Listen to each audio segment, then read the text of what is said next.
kálukú máa lọ náà kí ni bàbá wa olóyè Sunday Ìgbòho ṣe ṣó pààyàn ni tìbó ní ká dá dúró sórí ọwọ́ wa ni mo mọ̀ pé àwọn olórí ibú sójà tó lọ sílé bàbá ń gbà náà lọ́hùn àwọn ará wa yìí náà ni ó ṣe atọ́nà wọn kí ni Nnamdi Kanu ṣe níbi tó wà ẹ mà tìgbà tí Nnamdi Kanu ti wà níbi tó wà so bàbá yẹn tó ṣe kinní yẹn gbà yẹn wọ́n fún ní àbẹ̀tẹ́lẹ̀ ni ṣé ó fẹ́ sọ pé òun ò mọ̀ pé Abíọ́lá ló wọlé ni ẹ̀ ó fi protect ẹ̀mí Abíọ́lá ṣé Abíọ́lá ń ṣì wà láyé nísìnyí ni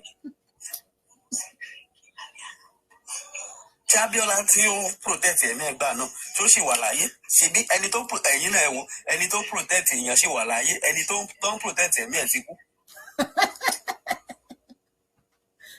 inú ẹgbẹ́ ká ti bìjà náà kíyèsí oògùn náà ókè ẹni tó ṣọ́yàn wà láyé ẹni tó ń ṣọ́ ti kú ṣọ́rọ̀ nìyàn àbí sọnù.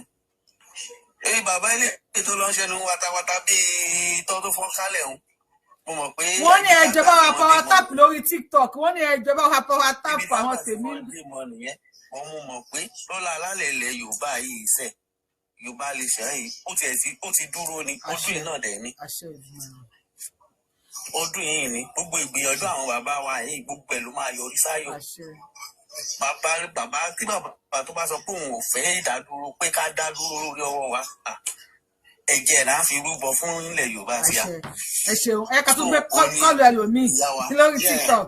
kí ẹ rí ẹ̀ka tó wà ń bẹ̀ ni pé mo fẹ́ sọ kínní kan lé nìyí ó kàn jẹ́ pé bí ipa diplomatically Tinubu ò lè jáde sìn kó wọ́n sọ pé Yorùbá nation ló fẹ́ ṣe kò possible ara wa ló ń ṣe kò ń fẹ́ ọ̀rọ̀ pé ṣẹlẹ̀ yẹn dẹ̀ fẹ́ kọ́ lélẹ̀ wọ́n mọ̀ bòtò náà ó ti gbé pò ó ti gbómi wọ̀ ọ́ mọ̀ pé ìkan wúwo jù ní méjèèjì tó Tinubu dẹ̀ ti mọ̀ iná tó lé náà lẹ́nu kókó máa yágbẹ̀yìn ó ń padà wá bá wa ṣé rí àwọn gómìnà wa ń sìn ẹ̀rí tó wá gbára wọn pọ̀ sìn nípa security táwọn ti ń gbowó ẹ̀ láti ọjọ́ ẹ̀ ìṣojú wọn làwọn Fúlàní ti ń pa wọn láti ọjọ́ ẹ̀ wọ́n sọ̀rọ̀ nísìnyí ó ká wọn lára wọ́n ṣe wá ní kí wọ́n ṣẹra wọn pọ̀ sìn wọ́n ṣe wá ní nípa security wọ́n wá fẹ́ select àwọn tó rẹ pé àwọn Àmọ̀tẹ́kùn àti gbogbo kí wọ̀nyẹn gbóná ti wà láti ọjọ́ yìí gbogbo tó ń dòkè ara wọn ní àwọn náà ti mọ̀ pé wẹ̀ pé àsìkò tó òun nìkan tó wà ń bẹ̀. so Tinubu tó rò pé àwọn Fúlàní ọ̀rẹ́ òun ni wọ́n kíní kan ṣe ní ìṣèbó rí báyìí ṣé mọ́ àwọn Fúlàní sọ fún wọn fi pamọ́ kì í ṣe wọn kọ lẹ́tà sí orí tẹlifíṣàn ti sọ pé ẹ̀kọ́ gbàgbé gba 2027 wọ́n ti tó mẹ́ta ara wọn tó ń sọ ó dẹ̀ mọ̀ pé wọ́n ń gádà ara wọn ìgéèsì òun ṣé bóun nìkan náà ni àṣà tó sọ lẹ́kan yẹn nìkan òkìjà ìjà wa dé kò ságbára kan tó òun nìkan lè ní láàrin àwọn wọ̀nyẹn àwa ló máa wá bá ó sì máa padà wá bá wa ó dẹ̀ máa wá bẹ̀ wá ní pé ẹjọ́ ẹ gbà mí àwa náà la ṣe máa gbà á lẹ̀ nǹkan tó wà ń bẹ̀ nìyẹn kò sí wàhálà kankan Yorùbá nation ti dúró already tó ẹni tó bá ní òun náà mo sọ lẹ́kan ìtàkùn tó ní kẹ́ni máa odò ni òun tòun tẹ́lẹ̀ ló ń lọ àbá ní kankan jà ẹni tó bá ní kí la máa ṣe àá ṣe hàn kó mọ̀ pé àwa náà mo ṣe sọ lẹ́kan kì í ṣe pé bóyá mo wà nọ́ọ̀sì ẹ̀ nuclear weapon wa ti wá wà rárá ni a máa sọ ṣẹ́jẹ̀ sẹ́nìbọ̀lì tó wá mọ̀ pé òun ò ní jẹ́ ká lọ ni bàtà ní ká máa da màlúù nínú kíní jọ kíní kọ́ ká máa da màlúù ọbẹ̀ tán sàn àrà sí tí àrà pa wo màlúù ibẹ̀ ni ẹ sá lọ ni tó bá jẹ́ èèyàn lọ́sẹ̀dẹ̀ sí ó máa pa náà. wọ́n mọ̀ wá àfàyà pẹrẹpẹrẹ ni. wọ́n mọ̀ wá o kò sọ ọmọ tó máa ní ká fi kàkàn kú ẹ̀ wò tó bó ṣe rí nìyẹn. bàbá yẹn ẹ bá wa tún òwe yẹn pa kò sí ọmọ tó bá sọ pé kí ni. kò fi wẹ òkú kò sọ́ni tó máa ní ká fi wẹ̀ ọ́n tó ń fẹ́ fi wẹ̀ kò sọ́mọ náà. kò sí ọmọ tó máa ní kí wọ́n fi kọ̀ǹkọ̀ ìtọ́ fi wẹ òkú wẹ òun. ẹ kò sí o àbẹ́. tó bá jẹ́ ọmọ yahoo nǹkan. yahoo òun náà wà pé òun ti ṣe tán nìyẹn tòde sọ máa pinni kò sọ máa pinni níwájú àpààyàn. ẹ wá mi pàtẹ́wọ́ fún bàbá wa yìí o àwọn bàbá mi pọ̀ lórí Yorùbáwùyí. àjọ pé èèyàn aláṣọ ti ẹ wọ́n mọ̀ yẹn. bẹ́ẹ̀ ni sà ẹ ṣe mo dúpẹ́. àti ẹ̀sọ́dún ni ìyá jẹ wá nílẹ̀ Yorùbá ẹ wò. ó kú òní kékeré ká tún gbé kọ́lẹ̀ ẹyọkan lórí fóònù díẹ̀ kò sí ọmọ tó bá ní kọ́ọ̀fì kòǹkò oyè òkú ẹ̀wù mo tún ti lẹ́ẹ̀dì ànádà wọn. hello.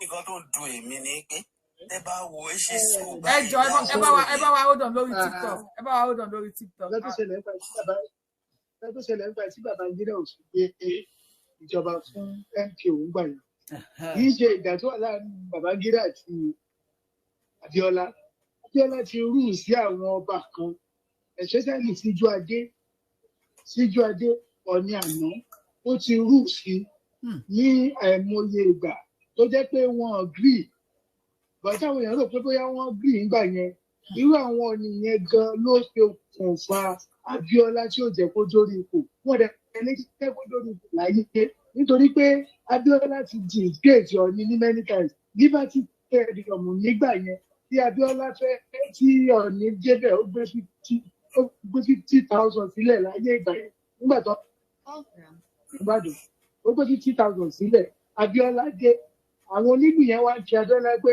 owó fẹ́ sọ̀rọ̀ kìíní kan ẹ̀mùké Abíọ́lá kìíní kan ṣàǹkì Abíọ́lá ti àná ti kó máa fún gbogbo yunifásitì kọ̀ọ̀kan ní 10 million naira every year.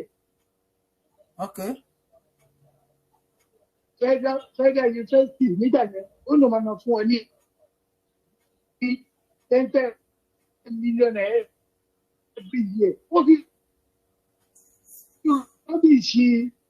rọ́bìṣì ọ̀ nígbà yẹn ìṣọ̀ ní tó Ọ̀ní kò sẹ́ni ọdí ọ̀dà gbére tó fi sá kúrò bẹ̀ nítorí tí ẹ̀yẹn Ọ̀ní ti rí tí wọ́n lọ sọ fún bá ti dá bẹ́ẹ̀rù náà ti rọ́ọ̀gì kìíní yẹn tó gbé Òṣogbo sí nítorí pé Ilé-Ifẹ̀ gan ti jubilate. ibẹ̀ yẹn ò kọ́tà sọ́bẹ̀ yẹn omi ò gbọ́ omi bóyá àwọn èèyàn gbọ́ kí ló gbé Òṣogbo sí.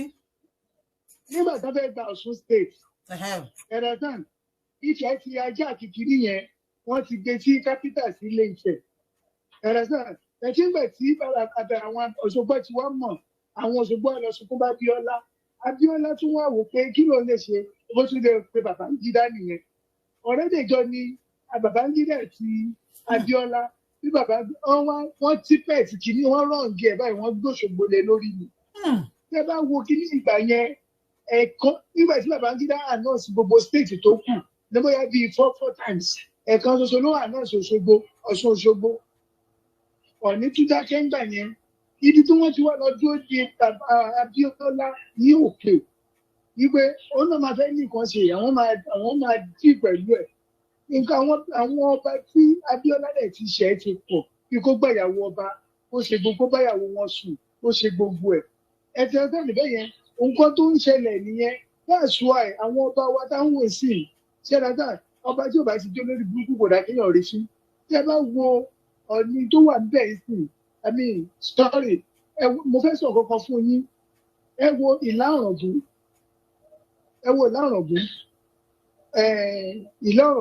àwọn Bísí Àkàndé ló fi jẹ ọba nígbà tó fi jẹ ọba ó tó táìmù kan wọ́n ní kọ́lẹ́ẹ̀jì kan ní Ìlá Ọ̀ràngún wọ́n wá fẹ́ ta àwọn Bísí Àkàndé àtàrẹ́gbẹ́ṣọlá wọ́n dẹ̀ ti ta skul yẹn mọ́ bàyẹn lórí àwọn anìkọ́ bàyẹn lọ sáyìn ọba náà bá sáyìn ẹ̀lọ́.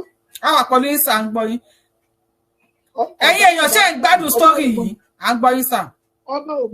ọba yẹn ò mọ nǹkan tí òun ti ọba ò kà nǹkan tí wọ́n ń ṣe ọba ti sáyìn tó ọba tó wà níbẹ̀ sí ni ọ̀rọ̀ ọgbọ́n ọ̀fìlà. ṣebí láàárọ̀ ọ̀gùn ọba abẹ ló kọ́ free school àbí school wo lẹ ń sọ. kì í sọ pé school tó wà níbẹ̀ college of education láàárọ̀ ọ̀gùn tó wà níbẹ̀. àwọn Àkàndé Bísí Àkàndé former APC chairman àti Arẹ́gbẹ́ṣọlá wọ́n ti ta school yẹn fún ara wọn. ọba bá dé àwọn aráàlú bá lọ sunkún ọba ní kò possible nígbà tó bá máa wò wọn bá pọ̀dọ̀ ẹ̀ ń ṣe bàbá ti sẹ́yìn wọ́n ti fún ọba lówó wọ́n bò dé ọmọ kankan tó ń ṣẹlẹ̀ wọ́n gbàgbé kí ní ẹ̀rọ akọ́ba abádẹ́ sáyìn gbẹ́gbẹ́ bí bàbá òní Bísí Àkàndé ló fọ ìjọba ó kàn sáyìn ní. dáadáa nígbà tó bá máa ṣe ọba gan tó jẹ́ pé kí ló ṣẹlẹ̀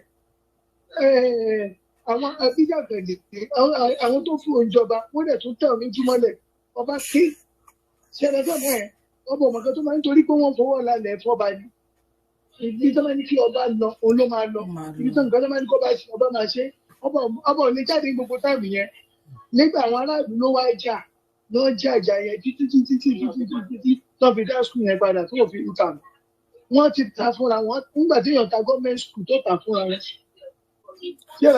ṣé rí àwọn pípù yẹn Yorùbá nation nìkan ló lè ṣe. ṣé bá iye Sunday Igboho wọ́n mọ gbogbo nǹkan tó ń ṣẹlẹ̀ ṣé ara sáà níbẹ̀ yẹn ṣé ní gbogbo àwọn bàbá àtijọ́ yẹn wọ́n ti mọ̀ nǹkan tó ń ṣe wọn gbẹ́jẹ́ kí àwọn youth tó wà sí láti gbé rí ìkálẹ̀ gbogbo wọn sẹ́rí ọba Ọ̀ọ̀ni ọ̀fìfẹ́ tó wà bẹ́ẹ̀ ìṣọba yẹn ń làágùn ó náà kákàkiri pé kọ́wọ́ lè tó kíní gan ẹ̀ka àwọn kan wà níbẹ̀ tó fi jọba like àwọn this man Ọbásanjọ́ àwọn ló ń lalẹ̀ máa yẹn wọn ìjẹ̀bẹ̀ tí Ọbásanjọ́ bá sí mọ́lẹ̀ ní ẹ̀rẹ́jọ́ mi ìrókùrò ìgbẹ́ tí ó bá sí mọ́lẹ̀ ní ẹ máa rí pé Ọbásanjọ́ máa ní páwà. ó kù kí ló ṣe fún ọ. Ọbásanjọ́ máa ní páwà. Ọbásanjọ́ nítorí àwọn ló fi jẹ ọba Ọbásanjọ́ máa ní páwà ó máa ní ṣe lórí gbogbo nǹkan tó ń ṣẹlẹ̀.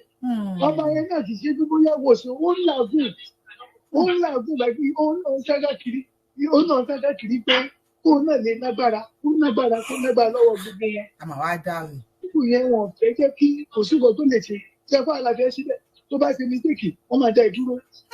Ṣẹlẹ̀ náà tí ẹ bá wo ọ̀rọ̀ tẹ́ ẹ tún gbàgbé ní bóyá last week program tẹ́ ṣe mo fẹ́ kọ̀ bẹ́ẹ̀ fi ìráyè kọ́ ṣe rí kókó ṣẹlẹ̀ nígbà nìkan ọ̀rọ̀ gúnlẹ̀ ìlànà ni ṣẹlẹ̀ náà nígbà tó jẹ ọba tán nígbà ní pé bá kìtọ̀ fún wípé kó lọ bá Ọ̀ọ̀ni ìyá Ọ̀ọ̀ni àná wọ́n ní kó lọ bá Ọ̀ọ̀ni kó lọ sọ fún pé ó kù mọ́ lérò kú pé bóyá ń tọ́jú pé ọmọ Oòduà gangan ti dé ọmọ bíbí inú Oòduà gangan dẹ̀ ní Ọ̀ràngún ilé Ìlà ṣé mo pé Odùduwà ó fún ọmọ ẹ̀ lóyún òun ló fi bí Ọ̀ràngún ilé Ìlà.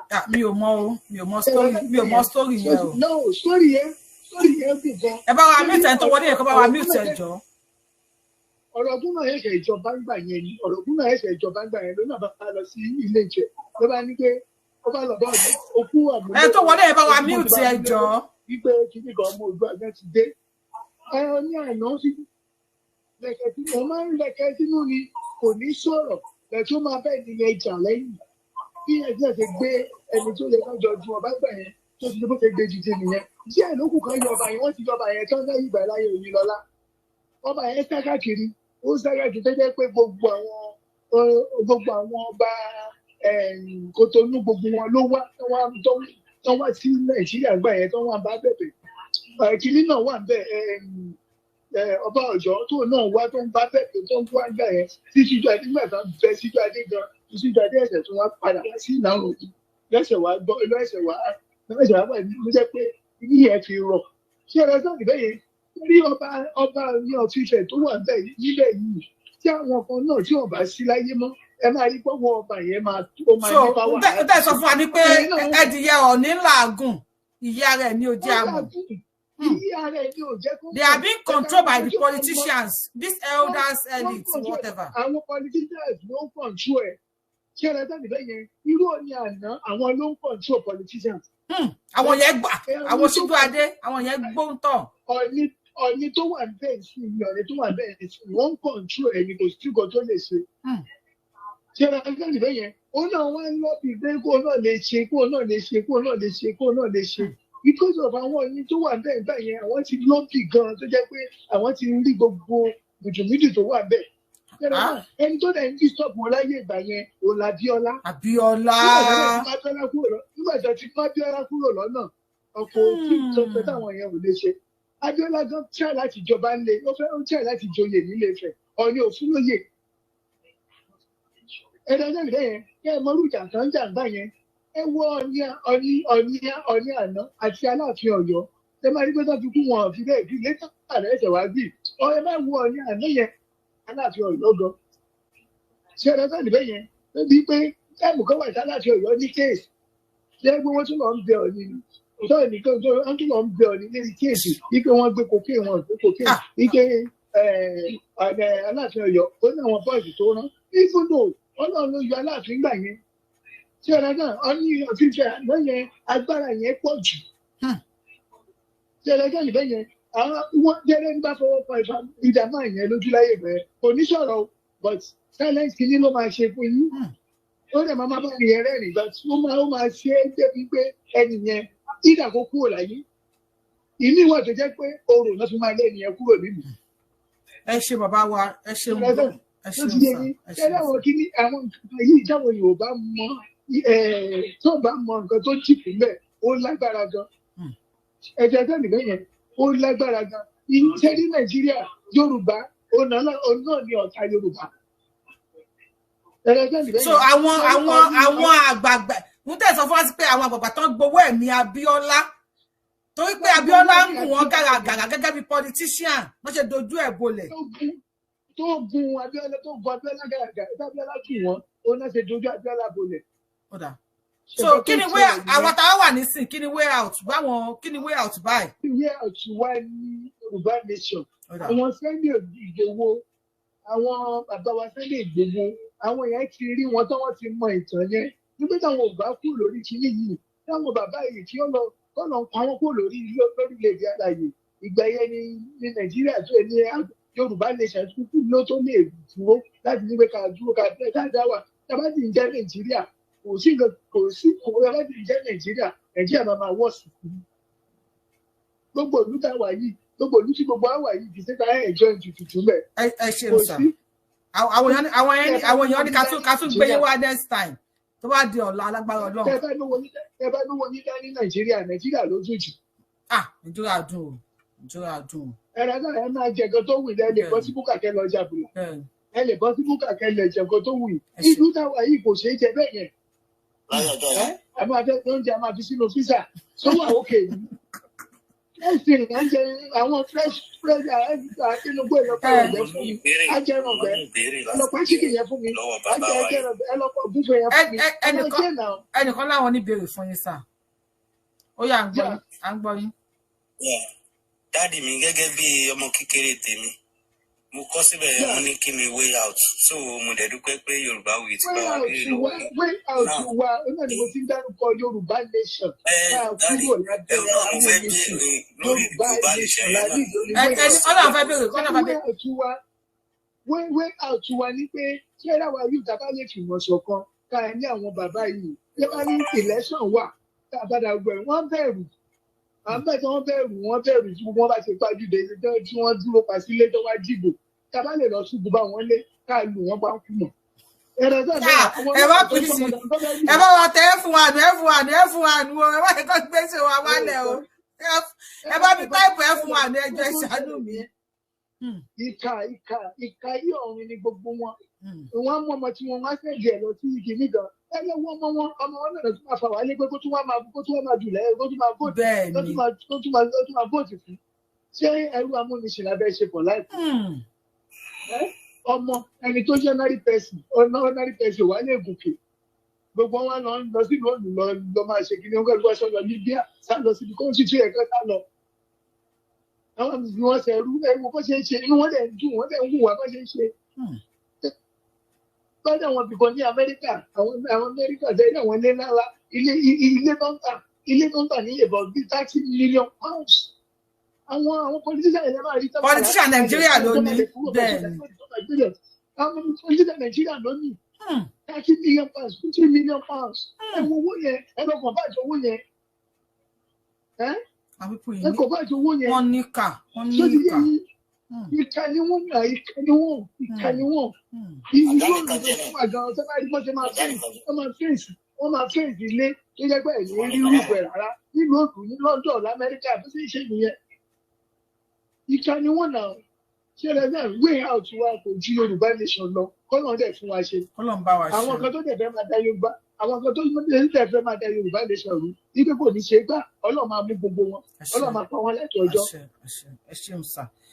Gbígbà àdúrà tá ń gbà nìyẹn olóyè Sunday Igboho ó ń cháì èyí kìíní ẹ̀ ni ò jẹ́ kó mọ̀ tẹ́ bá wò ó gbà kan ọ̀nà gbígbẹ́ gan sọ̀rọ̀ ó ní ẹni tó lè ṣe kìíní yìí ni olóyè Sunday Igboho òun náà ti mọ nǹkan tó wà ń bẹ̀ òun gbé olóyè Sunday Igboho sọ̀rọ̀ tó kó sọ ti mọ nǹkan tó wà ń bẹ̀ ó ti mọ nǹkan tó ń ṣẹlẹ̀ ṣé ẹ jáde bẹ́ẹ̀ ìkọ́ ìṣẹ́ tí bá yẹ kó náà ti jẹ́ tó ṣèjì kan ọ̀nà fífi ọjà ti pé 50 years tó bá tó sí ìdìbò ó náà lè lágbára yẹn táwọn kan bá ti lè lọ kúrò lórílẹ̀-èdè wọn ò ní lè láti ẹ̀ka fún mọ́.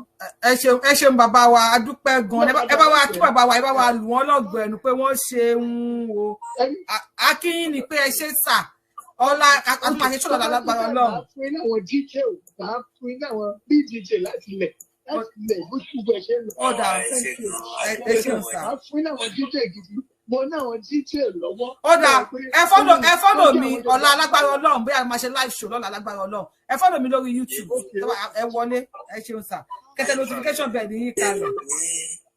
ṣé a dẹ̀ rò pé because ìwòye tèmi ni pé. àwọn kan tá nídìí lélẹ̀ kí ló ń fa wàhálà nílẹ̀ Yorùbá àwọn kan tá fẹ́ máa gbọ́ lélẹ̀. Hello, ẹ bá gbóhùn sókè mà. Hello. Yes sir o.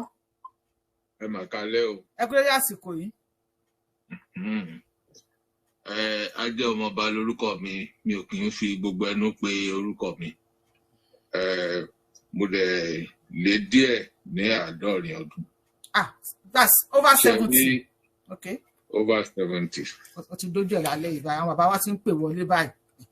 Ṣé rí nǹkan tí bàbá yẹn ṣe sọ, mo fẹ́ tan ìmọ́lẹ̀ díẹ̀ sí àárín ìbẹ̀rẹ̀. Okay. Nígbà tí bàbá Awólọ́wọ̀ wà, tí wọ́n fẹ́ ṣe tí wọ́n ṣe election, tí wọ́n campaign ní Màpó nìbàdàn. Màpó Ìbàdàn. Màpó nìbàdàn. Bẹ́ẹ̀ni. Wọ́n sọ gbólóhùn kan, ẹ wádìí nǹkan tí mò ń try láti sọ fún yín. Wọ́n sọ gbólóhùn kan jọ yẹn. Wọ́n ní Abíọ́lá máa wo orí àga báyìí ni pé kò ní débẹ̀. Ọ̀rọ̀ bẹ̀rẹ̀ lálẹ́ yìí, à ń gbọ́ yín. Ṣé mọ̀ pé UPN ni bàbá Awólọ́wọ̀ ti jáde ńgbà yẹn? Bẹ́ẹ̀ ni. Tí Abíọ́lá lọ sí MPN. MPN, ẹgbẹ́ Ṣàgàrí. Tí Tribune bá jáde lénìí, torí Awólọ́wọ̀ ni Abíọ́lá fi dá Concord lẹ̀. Ìyẹn lẹ́gbẹ̀ẹ́ kan. À ń gbọ́ yín o. Ṣé rí ti bàbá Ọọ̀ni of Ifẹ̀? Bàbá ẹ bá wa go deeper lórí ọ̀rọ̀ bàbá Awólọ́wọ̀ àtàbíọ́lá. Ẹ bá wa go deeper lórí ẹ̀. Ṣé rí ó ní iye millions nígbà tó wọ́n jẹ́ owó tí Abíọ́lá ná lórí MPN nígbà yẹn. Láti tako bàbá Awólọ́wọ̀ àbí? Láti tako Awólọ́wọ̀, bẹ́ẹ̀ ni. Ṣé rí tí èèyàn tí bá ní kí n máa sọ láti sìn tí ilẹ̀ àfi mọ́ ẹlòmíì mi ò ní fẹ́ ẹlòmíì láyè. Ṣé rí àwọn ọ̀rọ̀ ilẹ̀ Yorùbá ẹnìkan ìwà láyé ń sìn náà tá a lè sọ pé ó gbógun tilẹ̀ Yorùbá. Èèyàn kan ló ń jẹ́ Benjamin Adékúnlé, sójà ni. Òun ló lead the 3rd Marine Commando. Black Scorpion. Èèyàn kan náà ló wà láyé tó lọ kóbá lọ́dọ̀ Gowon tó sọ pé ó ń gba owó àwọn sójà, ó kàn kó náà níṣẹ́ mẹ́ pé wọ́n ti máa sanwó sójà sí àkáǹtì gbà yẹn. Bẹ́ẹ̀ni. Èmi máa mú díẹ̀díẹ̀ ní àwọn èèyàn tó bá ní ọpọlọ máa fi inú digest yòókù. Ẹ̀yin bàbá yẹ kẹ́ ti pè láti bẹ̀rẹ̀ show yìí. Ẹ wọ́n ṣe à ń pè wọlé ń sìn. Mo ti bínú o. À ń gbọ́ yín sà. Èmi lẹ́ni tó kọ sórí ibẹ̀ pé kẹ́ fi nọ́mbà sórí show náà ṣe kó tó di kẹ́ mọ́ọ̀tì nọ́mbà síbẹ̀. Ṣé rí nípa tí Ọọ̀ni of Ifẹ̀? Wọ́n ní kí bàbá yẹn kó mú kan nínú nǹkan méjì. Ìdá kan ṣe kọ́ńtrátì Ìbàdàn sí Ifẹ̀ ní dual carriageway tàbí kan gbé kápítà wá sí Ifẹ̀. Ọgbọ́n bẹ́ẹ̀ ni láti ṣe kọ́ńtrátì yẹn. Òun ni ò jẹ́ kán gbé kápítà lọ sí Ifẹ̀. Láàárín ọ̀rọ̀ ní Ọọ̀ni of Ifẹ̀ kò ṣe Ọọ̀ni of Ifẹ̀. Ìyẹn lẹ́gbẹ̀ẹ́ ibẹ̀ yẹn. Ṣé rí nílẹ̀ Yorùbá tá a wà yìí? Nílẹ̀ Yorùbá tá a wà yìí, àwọn nǹkan kan wà tí Yorùbá fi ń ṣe ọrọ̀ ajé. Èèyàn kan ló ń make sure pé òun dojú gbogbo ẹ̀ délẹ̀ tí ò ní nítumọ̀. Oòduà wà tẹ́lẹ̀ tí ò dẹ̀ sí nǹkan tó ń jẹ́ Oòduà mọ́ sìn. WNTV, WNTA ó wà tẹ́lẹ̀. Òun náà lọ sọ di NTA tí ò dẹ̀ yẹ kó rí bẹ́ẹ̀. Àìmọye thousands of people tó ń ṣiṣẹ́ ní Daily Sketch. Ǹjẹ́ ní pépà Daily Sketch mọ́ ṣé ó wà mọ́? Níbo Daily Sketch lọ́nlọ́n. So àwọn èèyàn kan náà nìyẹn. Àwọn èèyàn kan wà náà tó ń rúlù Nàìjíríà yìí. ìlú ọ̀nà wọn títí dé ìlú wọn ò dáa bí bá ṣe ń sọ̀rọ̀ yìí tí ò dẹ̀ sí nǹkan tán ṣe sí. ṣe rí téèyàn bá ní kéèyàn máa sọ èmi kàn ń mú díẹ̀díẹ̀ lẹ́yọ kọ̀ọ̀kan ni. ẹ bá wa ṣe pápá àpáná because èrò pọ̀ lórí ètò sà. tó dẹ̀ yẹ kí àwọn àgbààgbà kan máa sọ fún àwọn ọmọ wọn. mo dúpẹ́ lọ́jọ́ tèmi tó jẹ́ pé mò ń bá àwọn ọmọ mi sọ àwọn ẹ̀ tó ń jó òótọ́ ọ̀rọ̀ tó dẹ̀ ń tẹ̀lé mo dẹ̀ ń dúpẹ́ lọ́dọ̀ Ọlọ́run níbi tó Ọlọ́run ràn mí lọ́wọ́ dé. ṣé ẹ̀ ń gẹ́tì mi tá bá ní ká máa sọ̀rọ̀ Nàìjíríà irú àwọn at least ní Sunday Igboho ṣe tó fi ń di pé wọ́n lè sẹ́yìn òdì.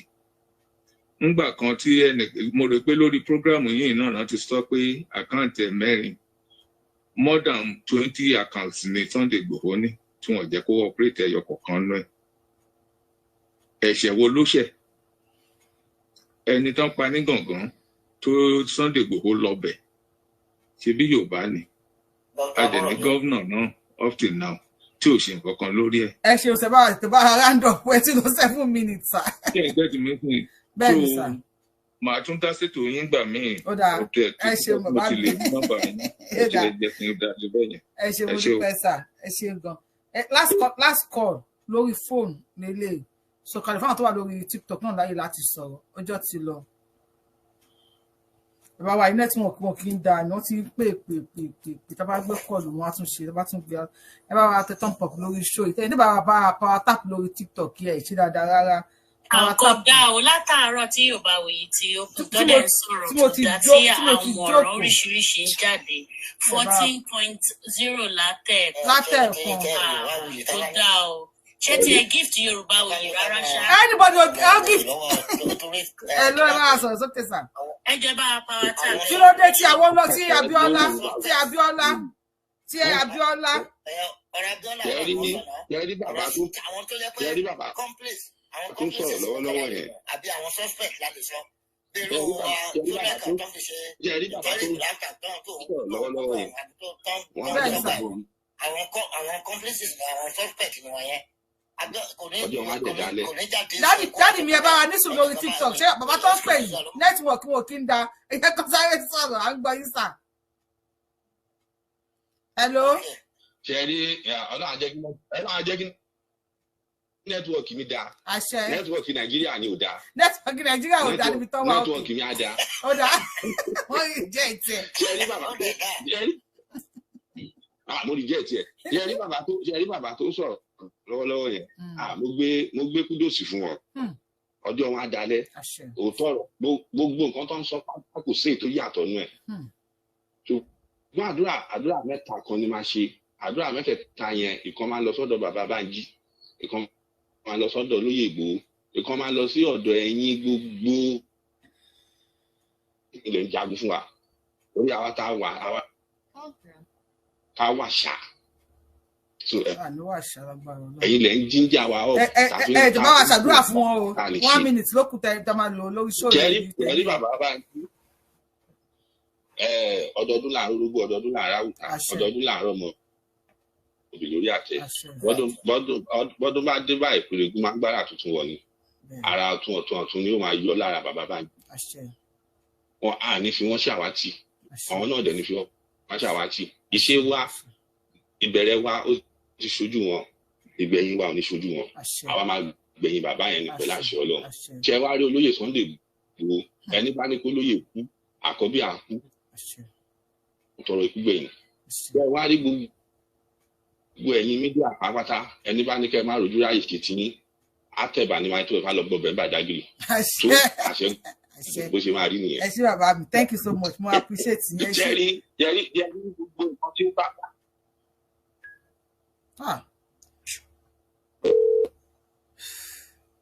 ẹ wá ti wọ ìjọba bàbá ṣe ní 2 minutes time ti lọ 2 minutes please. bàbá wọ́n ti fẹ́ kọ́ ní I'm still waiting à ń gbọ́ yín sà ìṣẹ́jú méjì sà.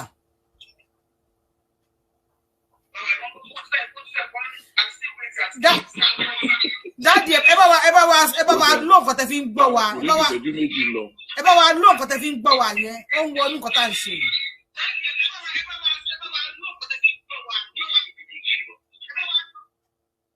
ó yá à ń gbọ́ yín sí sà. Mo dúpẹ́ pé mo láǹfààní àti sọ̀rọ̀ lénìí. Ẹ ṣeun sà. Ohun àkọ́kọ́ ni wípé nígbà tá a bá ń wá àwọn àgbààgbà tó wà nídìí ọ̀rọ̀ kí Abíọ́lá ọmọ rí ṣe, ọmọ rí ìjọba, àmì kó má bọ̀ sórí ìjọba. Màá fẹ́ ká kọ́kọ́ rántí wípé ìjà Abíọ́lá àti Ẹbọra Òwu ó ti wà ọjọ́ ti pẹ́. Tá a bá wo 1979. Tálẹ̀ Bọ́ra Òwu. Bí mo bá sọ́nà mo ti sọ yẹn. Mo mọ̀ pé gbogbo àwọn tó wà ń bẹ̀ ti understand yẹn. À ń gbọ́ yín sà. Ní 1979. Tọ́. Gbogbo wa ló mọ̀ wípé ìbò Awólọ́wọ̀ àti Ṣàgàrí ò tálì. Awólọ́wọ̀ wín ní ìbò yẹn. Nígbà àti Ṣàgàrí. Nígbà tí Awólọ́wọ̀ wín ní, wọ́n ní ká lọ sí Electoral College. Ó wá jẹ́ ìyàlẹ́nu fún Awólọ́wọ̀ yìí pé Electoral College ti nígbà tí bò wa ò tálì. Ìbò tó bá tálì ni wọ́n máa ń lọ fún Electoral College fún. Bàbá yìí ó gbà ó nígbà wọ́n lọ sí Electoral College tó máa fi lọ ó ní kan wá 12 2/3. Sẹ́ẹ̀dí 12 2/3 yẹn wá sọ Nàìjíríà di yẹ̀yẹ́ ní gbogbo ìlú òyìnbó. Àwọn èèyàn wá sọ pé wọ́n wá sọ Nàìjíríà di Nàìjíríà 12 2/3. Ní nǹkan tí wọ́n mọ̀ pé èmi ò tí ì rí ẹni tó fẹ́ ṣe fraction yẹn tí ó mú 12 2/3 jáde. Ọbásanjọ́ nìkan mú wá o.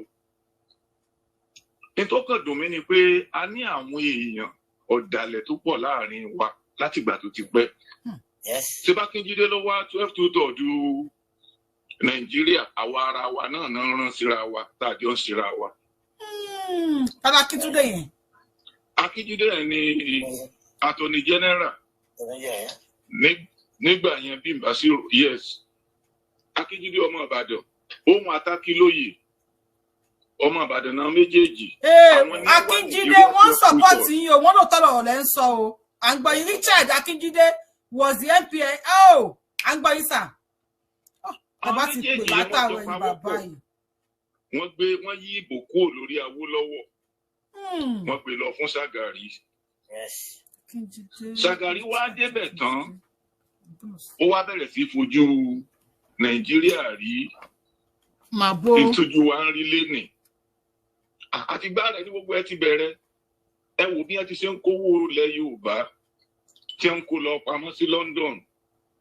Ṣùgbọ́n nígbà tí Buhari àti Ìdí Àgbọn débẹ̀, ọjọ́ kan mo lọ sí Nàìjíríà, mo wá wọkọ̀ èrò láti Àkúrẹ́ lọ sí Adó Èkìtì. Ìgbà wọ́n ń palẹ̀ mọ́ fún ìbò 2015. Mo wá sọ fún àwọn èèyàn tó wà ń bẹ̀ sọ wípé tá a ṣe wọnú ọkọ̀ wọ́n ṣàǹtẹnumọ́ wípé Ṣàgàmì Buhari ló lè ṣe kán wo tí Buhari ṣe nígbà tó wà lórí ìjọba ń gbọ́ ológun. Why òun ló ṣe why òun ló ṣe kìíní yá mójú òun ló lè kojú gbogbo àwọn tó ń kówó Nàìjíríà jẹ. Mo sọ fún wọn nínú ọkọ̀ lọ́jọ́ náà. Mo ní kò lè ṣeé ṣe ẹni bá wà nínú ọkọ̀ nígbà yẹn láti Àkúrẹ́ lọ sí Adó Ọ̀tà Adó Èkìtì. Ẹni bá wà ń bẹ̀ ń gbà yẹn tí ń bá mi wọkọ̀ wọn á máa jẹ́rìí ọ̀rọ̀ tí mò ń sọ yìí. Mo ní nígbà tá à ń sọ̀rọ̀ wáì nígbà yẹn, mo ní ṣé Ṣàgàrí ṣé Buhari ló ń ṣe ni. Buhari kọ́ Ìdí Àgbọn òun ni ẹni tó wà nídìí gbogbo bí Nàìjíríà sì ṣe é ṣe lásìkò ìgbà tí ẹ wà lórí ìjọba. Mo ṣàlàyé bẹ́ẹ̀ fáwọn èèyàn pé tí ò bá sí Ìdí Àgbọn, Buhari ò lè ṣe nǹkan kan. Wọ́n gbà bọ̀t àwọn kan sọ pé òótọ́ ni o, Ìdí Àgbọn lé o, Ìdí Àgbọn ṣe o, ṣùgbọ́n àwọn tó ń pariwo wípé irọ́ Buhari ló lè ṣe, àwọn ẹ̀ ló wá pọ̀ jù nú ọkọ̀ ọjọ́ ẹ̀ máa wò pé ó mà ṣe o. Àwọn èèyàn yìí bá mọ ewu tí ń bọ̀ lórí wọn ni. Wọn àbá tí máa sọ̀rọ̀ báyìí. Ewu ọ̀n ló wá dé ní ìsìn káàmbá yídò ní. Kí ló dé tó jẹ́ wípé ńgbà tí Ìdí Àgbọn wà nílé, Babangida ò gbàjọba. Ó rí kó débẹ̀ ó fún ní last compliment. ní airport ó yí padà wọ́n àná sí pé wọ́n tọ́pù ìjọba ó là ń pè ní palace school lénìí torí pé ó rọrùn láti gbé Buhari sẹ́gbẹ̀ẹ́ kan tí ò bá jẹ́ bẹ́ẹ̀ ṣé bó yẹ wọ́n pa ni wọn ò pa wọ́n yọ sẹ́gbẹ̀ẹ́ kan nítorí wọ́n mọ̀ pé ojú ẹ̀rọ ṣùgbọ́n ẹni tó wà nídìí ìjọba tó fi ṣeé ṣe ń gbà yẹn òun ló ń lọ Mẹ́kà yìí ó tún wá padà dé. Bàbá Ifádàrè máa ẹ̀rọ mute àgbáyé sà. Wọ́n tún sọ wípé wọ́n sọ pé kò gbọdọ̀ wálé kó dúró sọ́hùn ṣùgbọ́n tó bá mọ̀ pé òun ní skeleton ní kọ́bọ́ọ̀dù kó máa bọ̀ ìdí àgbọ̀ndé o. Bẹ́ẹ̀ni. Ìdí àgbọ̀ndé ó ní wọ́n sọ pé ẹni tí òun ò bá ní skeleton ní kọ́bọ́ọ̀dù ó dẹ̀ mọ̀ pé òun ní skeleton ní kọ́bọ́ọ̀dù ó yọjú. Nígbà wọn a tún fẹ́ bẹ̀rẹ̀ ìjọba alágbádá wọ́n ti rí wípé tídìí àgbọ̀n bá wà ń bẹ̀ ó lè ṣeé ṣe kó náà tún gbé bá dìbò yóò sì wọlé. Ebi lọ́ọ̀nchì ìwé Buhari ló lọ fún ibẹ̀ ló ti gbé ó mutí ọ̀ràn lọ́jọ́ náà ó padà dé ikú ló bá dé. Mo mọ̀ pé gbogbo wa tá à ń gbọ́ mi ní ìsìn gbogbo àwa tá a wà ń gbà yẹn lọ̀rọ̀ yẹn máa yé ṣùgbọ́n síbẹ̀síbẹ̀ ọmọ Yorùbá ò lè yí padà nítorí wípé wọ́n á yí padà kúrò lẹ́yìn wọn nítorí pé bàbá tó ń wà nídìí ogun kò tí ì kú. Láti ilẹ̀ ó ní Ọbásanjọ́ ló ti kórìíra Yorùbá. Láti ilẹ̀ ni kò ṣẹ̀ṣẹ̀ bẹ̀rẹ̀. Ẹ wo gba àwọn ọ̀gá ológun tó yẹ kí wọ́n máa rúlù wa nígbà yẹn gbogbo wọn ló fẹ̀yìn wọn tì. Àwa ṣetán ní ìsìn àtúnṣe ipá àárín ti Yorùbá nation kò ní fẹ́ èmi ò mọ rúmọlẹ̀ tó ń bẹ láàrin òun àti àwọn Fúlàní nígbà tó ti wà lójú ogun tó fi wá jẹ́ wípé kò fẹ́ dalẹ̀ wọn lénìí àfikọ́ lọ́hùn ó gbà wá ṣùgbọ́n mo mọ̀ yìí pé 2025 yìí lórúkọ Jésù àti nípa agbára àwọn onílẹ̀ Ọlọ́run ó gba Yorùbá nation fún wa ní ìsọjú bẹ́ẹ̀ lọ lórí. Ẹ wá kẹ́ tó wá lọ Simon pé ẹ̀ṣẹ̀ mi. Ẹ má bínú mà. Mo ti lo 3 hours lórí show yìí kẹ́ tó wá pè wọlé. Tó bá ti pè show wọlé bá tó bá ti ẹ lọ follow mi ẹ lọ subscribe to YouTube channel mi kẹ́tẹ́ pop up kẹ́tẹ́ notification bell yín sí all. Ẹ̀yin àgbàlagbà yìí Yorùbáwùyí a need yín lórí page wa yẹn pé yín ṣe tó mo dákẹ́ ni pé mi ò gbọ́ Richard Akínjídé rí bẹ́ẹ̀ ṣe wọ́n á dárúkọ yẹn àtòrí TikTok o àtòrí Facebook o àtòrí YouTube o wọ́n wá bẹ̀rẹ̀ sí dárúkọ Mr. Richard Akínjídé Mr. 12 to 30 ẹlòmíì pé Akínjídé oníṣirò Akínjídé lọ́ọ̀yà àwọn èèyàn bẹ̀rẹ̀ sí ní máa wá sọ̀rọ̀ tó sì wà láyé. Láyé kẹ àtòwọn àti akílò ìbùkún wọn ti lọ. N tí a fojú wa rí nìyẹn o. Kò sí wàhálà. Bàbá mi ẹ pè mí after ètò yẹ ṣeun sà. Ẹ ṣeun. Ẹ ṣeun mà. Ṣé pé wèrè la bàbá yìí? Ẹ dẹ̀ wá sí oh God ẹ wá kú. Tó yẹ kẹ́ ẹ kú àbọ̀lọ́rí. Àwọn àjọjọ́ náà ló fẹ́ kú náà. Ọkùnrin máa ń gbé gẹ́ṣẹ́. Bàbá Ifádàrè Adékẹ́wọ̀ mute. Tó yẹ kẹ́ bàbá yìí kú. Yorùbáwùyí. Ẹ fún mi ṣẹ́jú méjì kọ́ bá sọ̀rọ̀ lórí fóònù mo ti kẹ́wọ̀ méjì látẹ̀kùn ẹ̀ gbọ́ ni. Bàbá mi bá wa sọ̀rọ̀ 2 minutes. Tó yẹ kẹ́ bàbá yìí kú èpìlẹ̀ máa gbà lọ́nà ọ̀hún. Ọjọ́ mẹ́ta o. Ìjọ kan lẹ́nu sá. Àṣeyẹ ni gbogbo wa máa ṣe o. Àṣẹ Ìdùmarè. Mo fẹ́ sọ ọ̀rọ̀ pẹ̀lú ẹni tó sọ̀rọ̀ parí ìsìn ìfẹ́ sọ pé ó sọ̀rọ̀ tó ní sọ̀rọ̀ tó. Àṣẹ Ìdùmarè. Kwẹ́sàn tó béèrè ni mo fẹ́ fèsì sí òun ni kí ni Abíọ́lá àti bàbá Awólọ́wọ̀ kí ló bá bàbá Awólọ́wọ̀ fà èmi á lọ ní dìpà ẹ fẹ́ go dìpà màá go dìpà ṣé kó go dìpà ṣé kó fà á já ẹ bẹ̀rẹ̀ sí ní go dìpà a máa fà á já ni. Ajá ẹ̀fà ajá ẹ̀kọ́ dìpà ẹ̀jọ́. Jẹ́ kí n tètè bẹ̀rẹ̀. 2025 ọdún àṣírí ẹ̀fà ajá. Nígbà tí ọ̀rọ̀ Abíọ́lá àtàwólọ́wọ̀ mo ti sọ rí ní nǹkan bíi 2 years ago nígbà tí bàbá Awólọ́wọ̀ wà ní Premier of Western Region ẹ bá rántí ẹ tún bá wà lẹ́kọ̀ọ́ á rántí Lateef Adégbìtẹ́ àgbà lọ́ọ̀yà ní lẹ́kọ̀ọ́ Victoria lànà gbé àti Abíọ́lá ọmọ Abẹ́òkúta làwọn méjèèjì. Bàbá Awólọ́wọ̀ mo tún sọ láìpẹ́ yìí pé àti ọdún 7 tí bàbá ẹ̀ ti kú ló ti ń gbé Abẹ́òkúta lọ́dọ̀ màmá ẹ̀ ọmọ Abẹ́òkúta ni màmá ẹ̀ títí tí ó fi di ẹni tó wà ní politics. Nígbà tí bàbá Awólọ́wọ̀ wà ní premier òun ló rán nígbà tó wọ́n fún wọn ní scholarship òun ló rán Abíọ́lá àti bàbá Latif Adégbìtẹ́ jẹ́ lọ́ọ̀yà ó lọ fún law Abíọ́lá lọ fún accounting ní UK owó Western region náà fi rán méjèèjì. Nígbà tí Abíọ́lá padà dé tí Adégbìtẹ́ padà dé wọ́n láti serve government yẹn Western region wọ́n serve government inú ẹ̀ ní Abíọ́lá ti bẹ̀rẹ̀ sí di èèyàn nígbà tó serve tán ló wá bẹ̀rẹ̀ sí iṣẹ́ pẹ̀lú American company tó ń pè ní ITT tí a pè ní AT&T lónìí. Okay. Good. Now. That same AT&T tó wà ní America. Bẹ́ẹ̀ ni ó máa ń pè ní ITT Nigeria gbà ẹ̀. Now that is by the wayside. The other one ni pé Abíọ́lá àti Ọbásanjọ́ Abẹ́òkúta Boys Grammar School ni wọ́n lọ BBHS ní Ìgbòrè náà ìjọ lọ àti ilẹ̀ ní Ọ̀tá ti wà pẹ̀lú wọn. Ẹ̀kẹta ni wípé Abíọ́lá ọmọ Gbàgùrà ni Ọbásanjọ́ ọmọ Òwu ni ẹgbẹ́ kan náà jọ àrà ní Abẹ́òkúta. So ọ̀tẹ̀ ti wà láti ilẹ̀ fún ọmọ Yorùbá kọ́lọ́ Olódùmarè kó gbà wá ni àgàgà kó gbà wá fún Abẹ́òkúta. Okay, let me come back again sí ọ̀rọ̀ Abíọ́lá àti bàbá Awólọ́wọ̀. Nígbà tí ibi tí bàbá yẹn ti bẹ̀rẹ̀ lẹ́ẹ̀kan ní ọ̀rọ̀ Concord àti Tribune àti nǹkan kan bẹ́ẹ̀ fine ìtorí Tribune ni Abíọ́lá ṣe dá Concord sílẹ̀. The Concord ò rí the light of the day tó fi die. Tribune ṣì ń exist di ọ̀la and Tribune was established in 1949 títí di ọ̀la. By who? That's another point. Ọbásanjọ́ òun ló mú gbogbo investment sí Oòduà investment òun ló bà gbogbo ẹ̀jẹ̀ pátápátá. Western Nigerian Television WNBC Oòduà investment kìíní kan gbogbo nǹkan tí bàbá Awólọ́wọ̀ ṣe Ọbásanjọ́ burúkú ló bà gbogbo ẹ̀jẹ̀. Kò dẹ̀ bàjẹ́ o ayé ẹ̀ ló bàjẹ́. Ọ̀tá fún Nàìjíríà rẹ̀.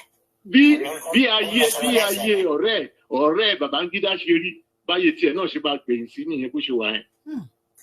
Tó ń pèlè bọ́ra kò lè jẹ́ bọ́ra òwú gbọ́dọ̀ jẹ́ bọ́ra òwú jẹ́ bọ́ra òwú fúnra ẹni. So these are àwọn èèyàn tí wọ́n fẹ́ jẹ́ kí Yorùbá nation kó ṣẹlẹ̀ ni. Mo ti sọ Ọlọ́run yan olùgbàlà wá fún wa tí ẹ̀mí Awólọ́wọ̀ wà lára ẹ̀. Òun ni chief. Tẹ́bàdẹ̀ ń gbọ́ tí bàbá Bánjí Akíntóyè bá ń sọ̀rọ̀ bàbá Awólọ́wọ̀ mú bàbá Bánjí Akíntóyè gẹ́gẹ́ bí ọmọ ni kò sáṣìírí tí ò sọ fún un. Nǹkan tó gbé bàbá yẹn dúró dè ní nìyẹn. Ẹ lọ wá díẹ̀ wò bàbá Awólọ́wọ̀ mú bàbá Akíntóyè gẹ́gẹ́ bí ọmọ. Ọ̀rọ̀ tí bàbá Awólọ́wọ̀ lè sọ fún Ṣẹ́gun tó jẹ́ first born ẹ̀ àtolúwọlé tó jẹ́ second son ẹ̀ òun ló sọ fún bàbá Bánjí Akíntóyè. Ẹjọ́ níbo là ń lọ Yorùbá ní ọ̀tá Yorùbá. Àfikọ́lọ́ kó gbà wá. Àwọn àwọn tá a jọ máa Abẹ́òkúta a ní ìdí àdúrà àfẹ́rọ̀ àwọn Ọbásanjọ́ ìmọ̀. Now Abíọ́lá tó wá dìtẹ̀ sí bàbá Awólọ́wọ̀ ló rán lọ sí school. Bàbá Awólọ́wọ̀ ló rán lọ sí school. Àwọn tó bá ń gbọ́ ọ̀rọ̀ mi wọ́n máa ń rántí Latif Adégbìtẹ́ bàbá Latif big lawyer ní Lagos ní Èkó ńgbà yẹn. Àwọn méjì péré tó jọ máa Abẹ́òkúta ni bàbá Awólọ́wọ̀ lọ mú. Bàbá Awólọ́wọ̀ mẹ́ni kankan níjẹ̀bú láti fún ní scholarship. So oore ni bàbá Awólọ́wọ̀ ṣe fábíọ́lá lè ń sọ fún wa yẹn. Oore ni bàbá Awólọ́wọ̀ ṣe fábíọ́lá. Ṣùgbọ́n nítorí ọ̀tẹ̀ yìí èmi ò mọ àti ìjẹkújẹ Abíọ́lá ṣe okay let me come to Abíọ́lá again tí ò fi lè jẹ́ president. Okay. Because nínú military life lẹ́yìn àwọn bàbá wa làwa ti jáde. Let me go back mo sọ pé màá go deeper. Nígbà tí General Muritala Mohammed tó ń jà Biafra war tó òun ló kó gbogbo owó PTD ọ̀rẹ́ ṣá ó ṣàkó gbogbo báńkì wà bẹ́ẹ̀. Okay, that's not where I'm going. Ibi tí mo ń lọ ní pé nígbà tí bàbá Awólọ́wọ̀ jẹ́ Federal Minister of Finance tí wọ́n fẹ́ ṣe polling booth sí gbogbo Nàìjíríà under Gawon Murtala Muhammed ó jẹ́ Federal Commissioner for Communication ní barracks tó wà ní mile 2 yẹn ibẹ̀ ni Murtala Muhammed wà ń gbà yẹn. Abiola ó kó bá ọ̀gá ẹ̀kọ́ Amẹ́ríkà tó bá ti rẹ́ni tó ń sùn bá wọn máa dá dúró ni. Abiola as an accountant ní ITT ló kó bá ọ̀gá ẹ̀ l'Amẹ́ríkà bá rí call of ọ̀gá ẹ̀ ló bá Fabiola jẹ chairman African ITT to my head gbogbo Africa. Now Abiola àti Murtala Muhammed wọ́n lọ sínú contract tó heavy bribery ti wà láyé tó ti wà lọ́dún wọn tipẹ́tipẹ́. So wọ́n inflate price kìíní yẹn. Bàbá wọn lọ sọ pé no Israel àti Russia ló fẹ́ kó ṣe nǹkan tó wà cheaper fáwọn àwọn polling booth tó ń ṣe ń gbà yẹn ẹni àwọn tó bá rántí wọn rántí ọ̀rẹ́ pé around 1983 or so àwọn polling booth kan wà tó ń ṣe bóyá 10 years after yọ̀ọ́ wá ṣe káàkiri gbogbo Èkó yá bá nǹkan kan tọkàn ìjọ lọ lu pàánù sí owó yẹn wọn kò jẹ ni nǹkan tó sọ Abiola di multi-millionaire lónìí nìyẹn nítorí gbà tí owó tí wọ́n kó òun àti Murtala Muhammed owó tó ń kó ń gbà yẹn top sideline bàbá owó lọ́wọ́ tí wọ́n gẹ́gẹ́ bí Federal Commissioner for Finance owó tó ń kó ń gbà yẹn Murtala Muhammed kò rí the light of the day tó fi pa ọwọ́ Abiola ní gbogbo owó wà. So 10 years after we are talking of 1976 now thereabout ìbárọ̀tí wọn wá ṣe polling booth yẹn until around 1986 to 87 ẹni tó bá rántí ọmọ àgbàgbà tó bá wà bẹ́ẹ̀ wọ́n máa rántí wọn ò ṣe. So owó tó bá dẹ̀ ti wà nínú archives ó máa build interest in. So what are you talking about? Ṣé lóòótọ́ ni bàbá Awólọ́wọ̀ ṣe pé fún ṣé lóòótọ́ ni bàbá Awólọ́wọ̀ sà kò sí solution kankan ju wípé ká gba Yorùbá nation Ọlọ́run á dẹ̀ fún wa ṣe. Àṣẹ sà kẹ́tọ́ lọ sà ẹ ṣeun gan adúpẹ́ lọ́wọ́ yín sà kẹ́tọ́ lọ ṣé lóòótọ́ ni bàbá Awólọ́wọ̀ ṣe pé Abiola kò ní dé ipò gíga ní Nàìjíríà pákó máa wò lọ́ọ̀kan ni. Actually bàbá Awólọ́wọ̀ bàbá Akíntóyè wọ́n láti mọ̀ much but what I'm saying is that èmi ò gbọ́ wípé because my má jẹ́ kí n dárúkọ bàbá mi bàbá mi ọ̀gá sójà ni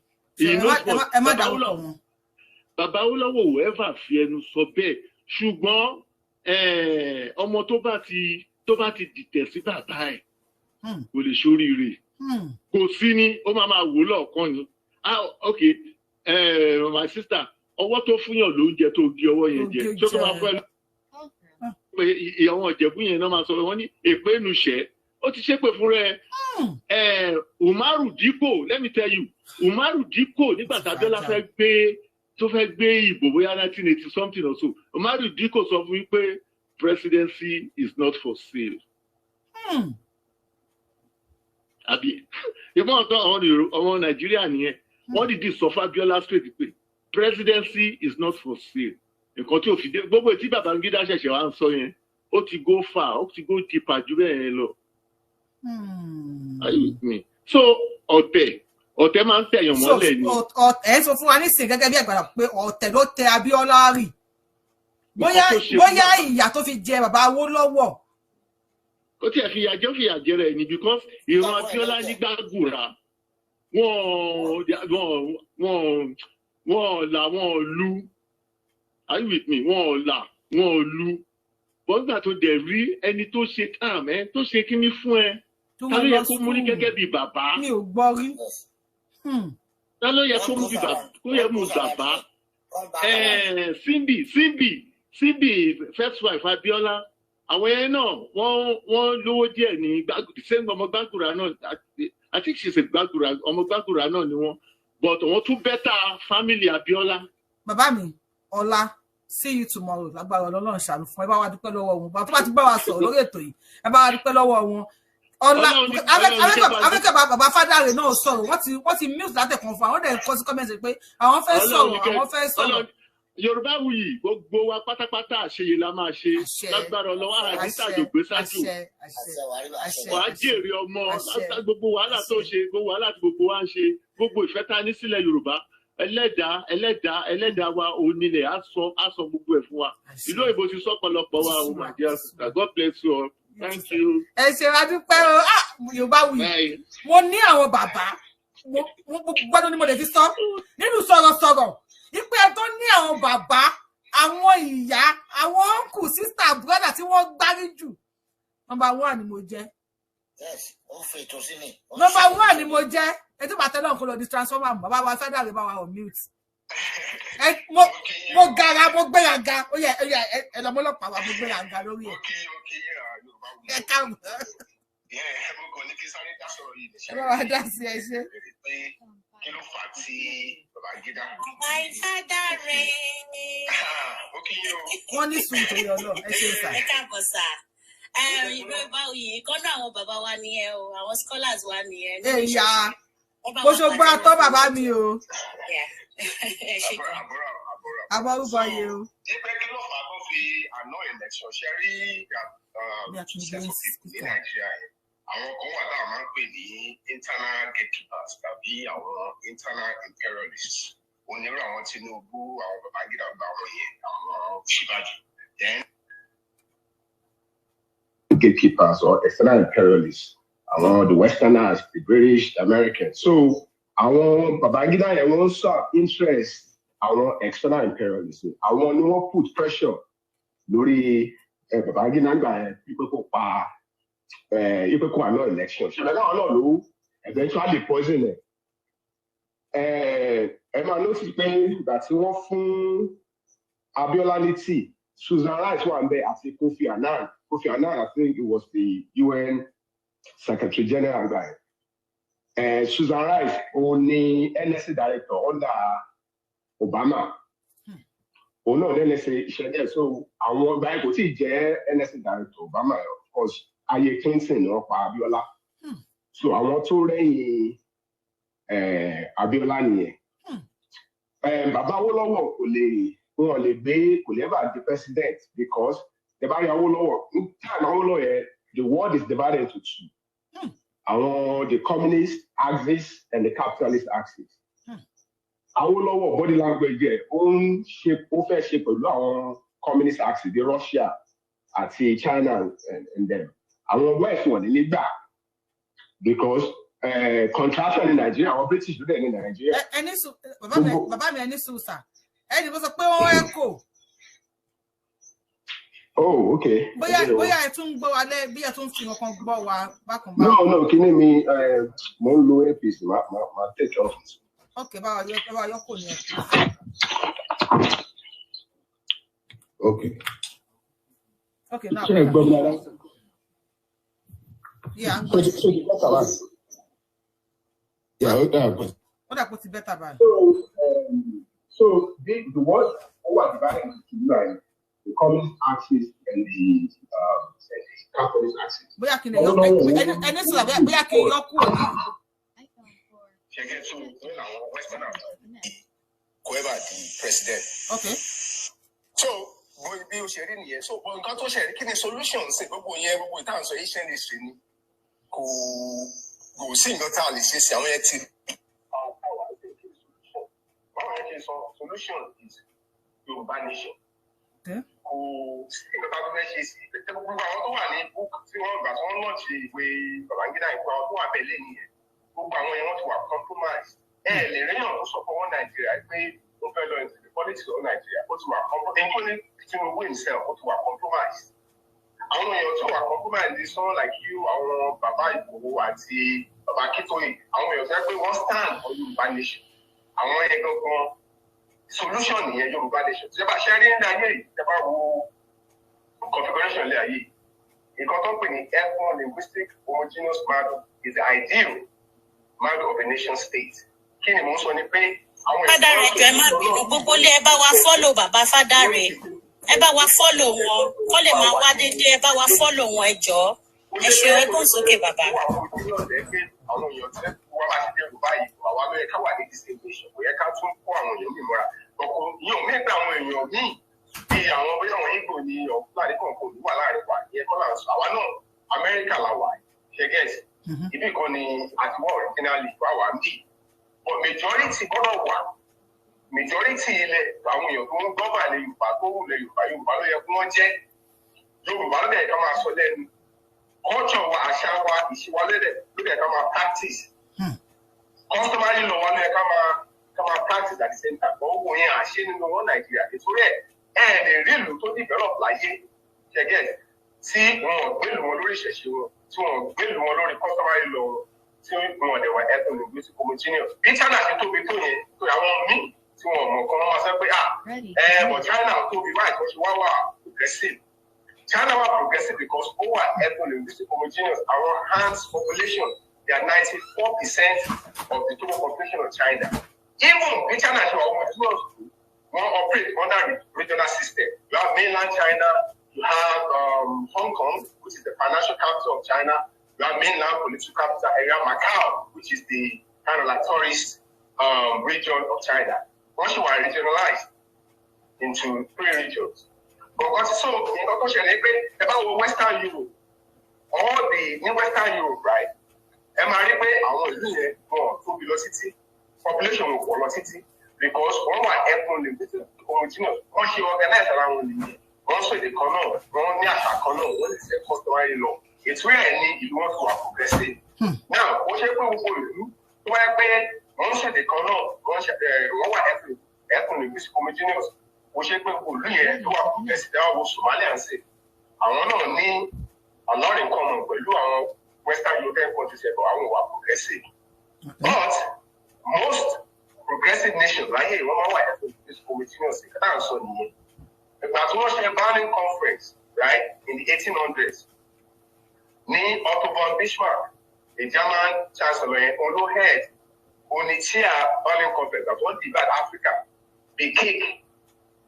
And one day, the same Otto von Bismarck, maybe decades before, want to unify Germany into one along ethno-linguistic lines. So we understand if the ethno-linguistic homogeneous model is the ideal model of the nation state. We need to create Germany to be one. I want any share the Berlin conference of the Africa. So the opposite of what's in Africa, it's really in Africa who are messed up. See, about Horn of Africa, if you talk with Djibouti, all the superpowers, all the military bases in there. Not one African country, including the so-called Arab Africa, in Nigeria, they're facing contractions, which is a joke. The military base in all of Africa. And why imagine someone like Trump, Putin, China, who don't come together, okay, our Africans, I want to exterminate or our very stable. I want to go down with even Babangida, anything offset to mansion at the private sector. Say no one will defend Yoruba in Nigeria and Africa. None of them want to defend anything. It will allow them to separate their impact. But I didn't look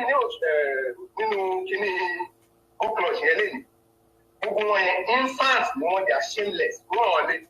I want to supply electricity. Nigeria one of the richest real estate on this planet. I want to Nigeria, they are the poorest living in that land. And will be root to the Ukraine, and they defend our Fulani. One was in the balance of you. One rape.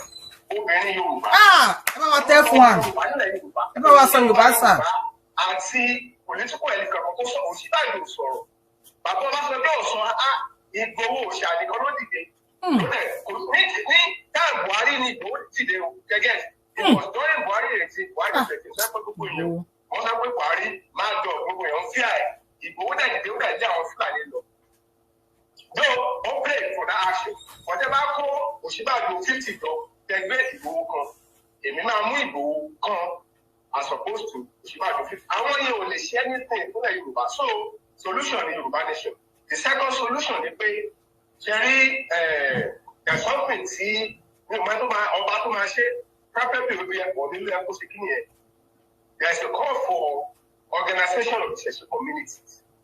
Organization of Islamic communities or community. Created. Why is your created? Increase about our thumb up low YouTube, Joe. Because ṣe Nàìjíríà nìkan làwọn oníṣẹ̀ṣe wà àwọn oníṣẹ̀ṣe wà ní gbogbo South America wọ́n wà Brazil wọ́n heavy ní Brazil wọ́n wà ní Cuba wọ́n wà ní Trinidad and Tobago so tó bá create organization yẹn run wọ́n máa ní diplomatic relation ní EU àti UN wọ́n máa fún ní substantial stipend annually so àwọn stipend yẹn ló máa fi protect power gbogbo ìtàwọn ọba kékeré ẹ̀ máa ń rí rọ̀ ní ẹ̀fín wọn ò nílé ìmùsùn ọ̀daràn tó bẹ́ẹ̀ tó bá lè create organization ṣẹṣẹ community ó dẹ̀ sọ ara ẹ̀ ní permanent secretary or permanent president gbogbo èmi ni àwọn sọ̀tà even president Nigeria ó máa wà more influential the president Nigeria lọ sọ̀tà lọ Sokoto wáyé tó ṣe wà influential wọ́n create caliphate wọ́n create Sokoto caliphate Islam tó wọlé Yorùbá kótó káwọn ọ̀sán àdàkọ́lù tó dé ní 1804 Islam tó wà pọ̀ kí ló ṣẹlẹ̀ àwọn Yorùbá wọn create caliphate religion is a form of politics àwọn kan ṣe religion kékeré bàtàwọn Fúlàní jẹ́ àwọn create caliphate wọ́n tẹ̀ ṣe create caliphate yẹn ti propel Sultan to be saki Mùsùlùmí ní gbogbo Nàìjíríà yẹn wọ́n tẹ̀ sanction ẹ̀ àwọn British sanction ẹ̀ as the leader of all Muslims gbogbo Nigeria àtàwọn military junta of northern extraction ìtura ló fi ní power yẹn for Nigeria ni wọ́n ti sanction tí ọ̀nì bá create organization community wọ́n máa sanction it around the world because ìṣẹ̀ṣẹ̀ ní global influence Sultan of Sokoto ó wà beholden to King Salman of Saudi Arabia because àwọn kan ló create Islam Mohammedanism àwọn kan ló initiate the Sultanate system is not a fuller system. Fúlàní ò create civilization láyé wọn gbogbo civilization gbogbo nǹkan emirate system ẹ̀ gbogbo wọn copy ẹni copy àwọn ò ní láti copy anything àgbà ifá lọ́wọ́ anybody gẹ́gẹ́ kò ráàyè wọn lọ gbà wá ìgbà tí wọ́n dìbẹ́ lọ ṣẹ̀ríà wọ́n lọ gba ju students láti báàkì ọ̀ ní Maliki school ní Saudi Arabia ni we don't have to do that so the second thing tó yẹ kí a ṣe ni the creation of organization community the third thing ni pé carry bag káàdì mẹ́lọ̀ Yorùbá ju student káàdì ẹ̀rìbá Yorùbá customary law and legal system. ṣẹ́rí a ní customary court nísìn but customary court yẹn kò wà functional like the way it was in the past before the colonial era a ní customary legal system wa a ní láti rìbá ẹ̀fẹ̀ but ká tó rìbá ẹ̀fẹ̀ a ní to the student who must set means and bounds of that law. Ìyẹn la ní ìdínsìn. Pẹ́pẹ́ yẹn wà ní gbogbo ìṣẹ̀rí àtọ́wọ́ sọ yìí wọ́n ní lẹ́nu because tí èèyàn bá ti wọlé Yorùbá yẹ kí èèyàn mọ̀ pé ilẹ̀ Yorùbá ló dé. Ṣé bá nílẹ̀ Yorùbá sí ẹ̀kọ́ wípé lọ́yẹ̀ làwọn Ìgbò wọn sọ pé Lagos is no man's land. Ṣé nígbà tí Gbádébọ̀ sínú ìgbìmọ̀ tó fẹ́ di gómìnà wa lọ jẹ́yọ̀ jáde ó yẹ kẹ́yọ̀ tó máa jáde. Like every week ó yẹ kó máa gbé jáde. Ẹ bá wa pa tápù sóyè kó lè bá a rìn ẹ bá wa tán pọ̀ kó lè bá a rìn. Which is your language, your culture, your cosmology, your mythology, your philosophy, moral, spiritual, natural philosophy. Kí ni moral philosophy? Àtẹ́wọ́ fún bàbá Fádà rẹ̀ bá wa pàtẹ́wọ́. I'm subscribing all this alien system. Kò lè gbé wa dé anywhere. Ìṣẹ̀ṣe ènìyàn gbé ìlú èèyàn lórí. Ṣẹ́gẹ̀ ọ̀sẹ̀rì wà wọ́n kàn rí yẹn ní àwọn bàbá Gíta, àwọn Òṣìbàjò, onímọ̀ Tinubu gbogbo fúnra rẹ̀. Wọ́n lè protect ilẹ̀ Yorùbá àti Áfíríkà àti Nàìjíríà láyéláyé. Àwọn yẹn they are infants. Àwọn òyìnbó kan máa wọ̀ yẹn wọ́n kàn máa rẹ́rìn because the only thing wọ́n cherish ní ayé. Mi ì mọ̀ ṣe. Wọ́n ní kọ́kọ́ build mansion wọ́n tẹ̀ ra private jet wọ́n ra Rolls Royce tó tọ́. Wọ́n lè kiri ẹ̀kọ́ kóbìnrin jọ. Wọ́n ṣe bí èèyàn bí àwọn bàbá Akíntóyè. Ẹ̀rù bàbá Akíntóyè a 90-year-old man ó relocate to family ẹ̀ lọ sílẹ̀ Yorùbá mi ní Pọ̀gbọ́n. Kò sí ọba wọ́n dẹ̀ pé 90 kò sọ́ba Yorùbá kan tó kí láti ọdún tó wà bẹ́ẹ̀. Kò sí political elite kan tó lọ kí nígbà tó wà bẹ́ẹ̀. Ẹ̀yin ẹni ìmájì yẹn kò èmi ní kí ló ṣe òun fà ní freedom àwọn èèyàn yìí. So àwọn tẹ ẹrí bẹ̀ yẹn àwọn táwọn èèyàn máa ń regard as all that Nàìjíríà ọ̀rẹ́ ilẹ̀ Yorùbá they are nobody. They are not wọn ní solution láti mú àwọn èèyàn wọn forward. Ẹ bá wa pàtẹ́wọ́ fún bàbá wa yìí o. The great Atatürk. Gifters wa dà ẹ jẹ́ kí Lion ké ẹ mọ́ bàbá mi ẹ jọ. Kí ló ṣe? Ó sọ pé àwọn alákẹ́ Mohammedanism, àwọn Turks, àwọn ará àkọ́dàgbà ni. So therefore, ní lọ ṣe àjì Mẹ́kà. Because ẹ máa lọ ṣe àjì Mẹ́kà, ẹ máa look àtàwọn ará. Bẹ̀rẹ̀ tó superior to the top. So no add entrance brand. Ẹ bá mi gift bàbá wa, ẹ bá wa gift wọn, ẹ bá wa gift wọn ẹ jọ̀ọ́. Ó westernize Turkey. Ẹ ṣé. Turkey is the most powerful Muslim country on this planet. Fún nǹkan tí èèyàn kan ṣe, àwọn ṣe yẹn bá wà nílẹ̀ Yorùbá lẹ́yìn Ìgbòho àti bàbá Akíntóyè Àtàrà àti ìlú Yorùbá. So the solution, Yoruba nation, the creation of organizations, communities, development of Yoruba jurisprudence, and the revival of Yoruba customary law and legal system.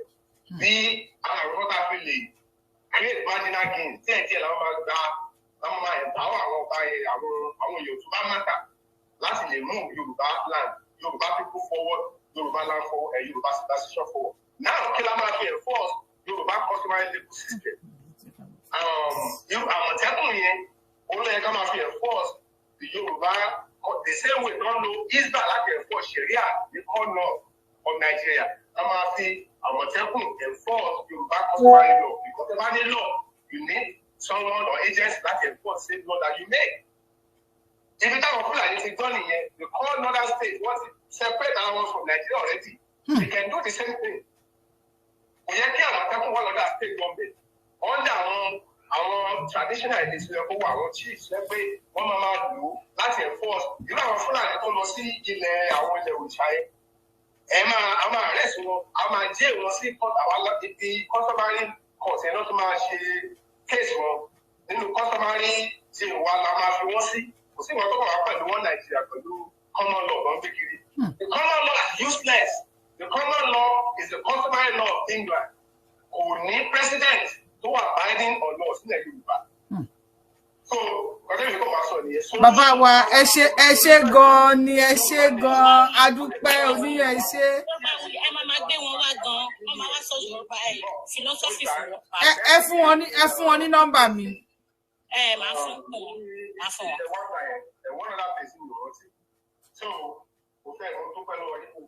Ẹ ṣeun gan ni, ẹ bá wa pàtẹ́wọ́ fún bàbá wa ní mo máa pàtẹ́wọ́ lórí TikTok ní orí ẹ lọ sórí Eyans, ẹ lọ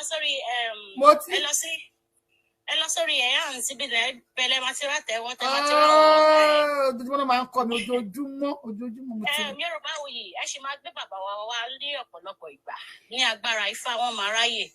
Wọ́n máa wá bá wa sọ̀rọ̀ lórí Yorùbá philosophy, Yorùbá in fact everything ló wà. Ẹ mọ̀ kan ẹ fún ọ ní nọ́mbà mi ká sọ̀rọ̀ lórí lẹ́yìn ètò. Máa sẹ́ǹdì ẹ̀ sí wọn mà. Bàbá ẹ ṣe ò ẹ pẹ́ fún wa o. Àṣẹ Èdùmàrè, ẹ ṣé gan, adúpẹ́. Ló ka ìwé Ọbásanjọ́, ló ka ìwé Babangida lé ní Ọ̀ṣínbàjò náà gbé ìwé ẹ̀ fún wọn. Ọ̀ṣínbàjò ló ẹ wo ẹyẹ ká ṣètò lọ́la ṣó yìí ti lé 3 hours. Ọ̀ṣínbàjò ló ka ìwé Babangida lé ní, I saw it.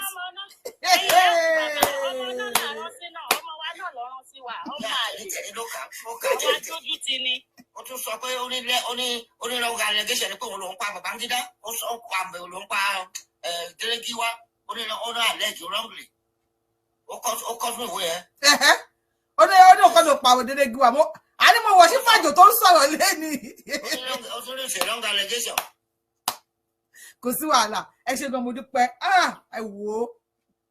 Ilẹ̀ ti mọ́ bá gbogbo wọn. Yorùbáwùyí. Ẹ̀yin gangan lẹ jẹ́ Yorùbáwùyí, adúpẹ́, ilẹ̀ ti mọ́ bá gbogbo wọn. Ọdún ẹ̀san la wà, gbogbo wọn ti ń kà, wọ́n máa kà kú ni. Láṣẹ Elédùmarè.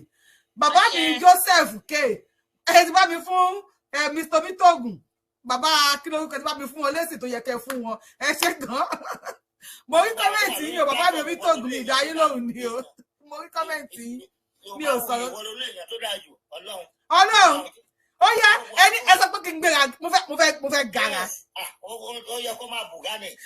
Bùgá àwọn Yorùbáwùyí. Yorùbáwùyí ẹ ṣe nǹkan kan tó wú mi lórí. Bẹ́ ṣe ń tó lẹ Yorùbá yẹn. Ìgbésí ayé yín á máa tò tọkọtọkọ. Àṣẹ. Bàbá mi Fádàrè, ẹ̀dẹ̀ sí ọ̀bọ ti lọ ni, ẹ̀jẹ̀ lọ, ẹ ṣé mo dúpẹ́. Ẹ bá mi dúpẹ́ lọ, bá mi Fádàrè. Mi mo bóyá fún yàn ní gift, mo fẹ́ fún yín. Ẹ̀yin pé mo tẹ̀ kíní látẹ̀kọ́ mi ò mọ́ tẹ̀. Mo fẹ́ kíláàpù gan mi. Olódù upon 20 mo fẹ́ clap gan mo tẹ èyí àwọn tó gbé makeup sẹ́nu ló gbé wá bá mi kí wọ́n lọ fọ́ ọgbẹ́ lójú ẹ ṣé mo dúpẹ́ gan. I love you so much and I know you love me. We all love Yorùbá land bá ṣe wá love ilẹ̀ Yorùbá yìí Elédùmarè á gba ilẹ̀ wa fún wa mo gbàgbé kí wọ́n kú òlẹ̀ sílẹ̀ Yorùbá máa fi dúró Elédùmarè bá wa ṣe nípa I love you too thank you Elédùmarè bá wa ṣe ní pápápá tani ò bá wa mute bẹ́ẹ̀. Ẹ bá dẹ̀ sọ́sọ́ ọ̀rọ̀ alágún mélòó mo lọ bí fẹ́ lálẹ́.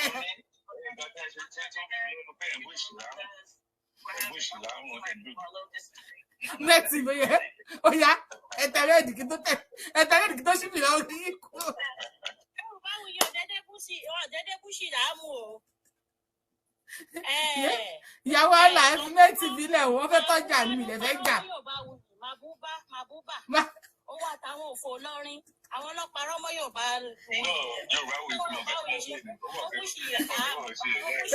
Yorùbáwùyí abúṣìláàmù ọmọbìnrin yìí abúṣìláàmù ọ̀ṣìbẹ̀rẹ̀ Ọlọ́run èyí tó wà ní wàá tẹ́tọ́ pọ̀ lórí tí òye tẹ́tọ́ pọ̀. Àwọn gẹ́rígẹ́rí àwọn alápàtà. Alápàjẹ́ ẹ̀yin tẹ́ wà ní bàbá tẹ́tọ́ pọ̀ lórí iṣẹ́ bàbá tẹ́tọ́ pọ̀ nígbà tí follow wa ẹ̀yin tẹ́ bá wa power tap lórí TikTok tí bá mú yín gbogbo ọbẹ̀ yàrá yín ni màá kó jẹ ẹni Ọlọ́run dá ẹ̀ṣẹ̀ dé ni ẹ káàbọ̀. Ọ̀rẹ́ yín yẹn kọ́ ọ̀rẹ́ yín wò. aláǹgbà tó kó máa jókòó